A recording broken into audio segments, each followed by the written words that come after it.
McGregor forever. And don't you forget it.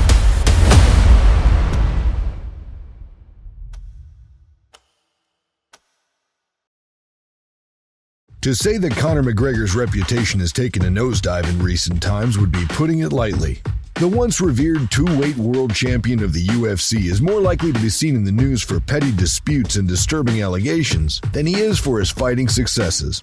But no matter how you feel about Conor and his antics, the UFC most certainly made the correct call in setting him up for an entire season of television alongside his rival Michael Chandler. We still don't have an exact date for their fight, if it even happens. But the idea of rehabilitating McGregor's image through weekly episodes of The Ultimate Fighter seemed like a no-brainer. And with Conor's own multi-part documentary dropping on Netflix this summer, it seemed like McGregor comeback season was upon us. So, how'd it turn out?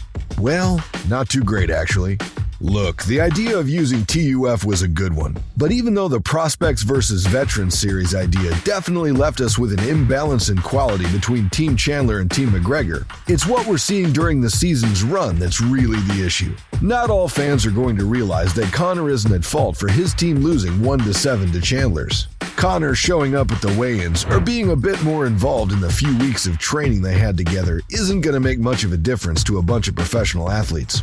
Chandler's team won because they were better, more experienced. But a huge portion of the casual audience are not going to understand this. And when they see a Team McGregor fighter fail to deliver, it comes out looking like a reflection of the Irishman's coaching ability. And look, we're not trying to say that Conor's an amazing coach or anything.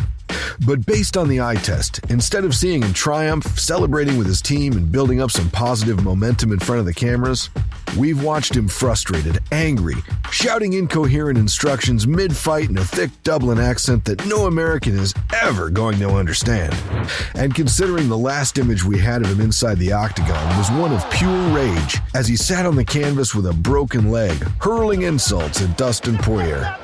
Yeah, it's easy to see why The Ultimate Fighter isn't really helping to show us something that brings us closer to the memories of the more likable character he was back in 2015. Maybe it doesn't need to.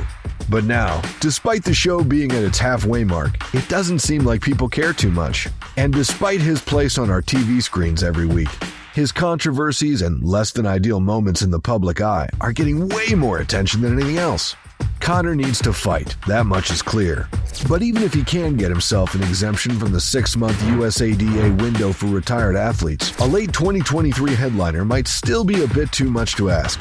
Conor McGregor's back is to the wall, folks. At 35 years old, he's definitely getting on in his years. And with speed and reflexes being among the first things to leave an aging fighter, how will this version of Conor deal with way more active athletes like Chandler, or even the likes of Dustin Poirier or Justin Gaethje?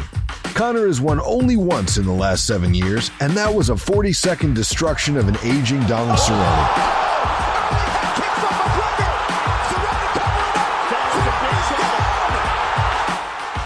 This Michael Chandler fight needs to be the first step into a spell of increased activity. If he truly wants to be a fighter, for reasons that go beyond habit, he needs to step into this world and work his way into a high level of activity. And more than anything else, he needs to be smart about this next phase. He needs wins on his record, and it doesn't even necessarily matter who they're against. And that might mean fighting Chandler and then fighting someone else of a similar level before attempting to take on the champ. But Conor just can't keep picking up these L's. There is a danger that the UFC and Conor himself will be gunning for the biggest names, the biggest fights, without any real worry over the long-term plan.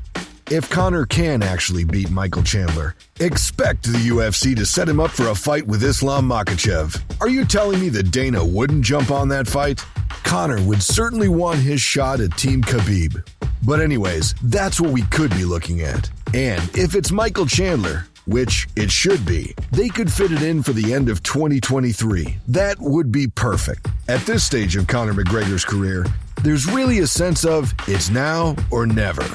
And look, he's a guy who has already achieved more than anyone who has ever laced up MMA gloves, or at least that's true of his impact and overall growth as a brand. But the fans' narrative about Conor is looking less and less like a success story, and more like a story of wasted potential with each passing year. If he hadn't left the sport of MMA for such a long time after winning UFC lightweight gold, could he have gone to even greater things? Well, probably. And we're pretty certain it would have made for a more impressive fighting career than the one he has now. But with that fight against Floyd Mayweather, and then coming in rusty against Khabib, McGregor ensured that his paychecks were unrivaled in mixed martial arts. It just seems like a shame that the money is the biggest talking point when it comes to this former two-weight world champion. And the more time that passes, it seems like his attempts to redeem himself are coming a little too late. Only time will tell how the story of Conor McGregor will end.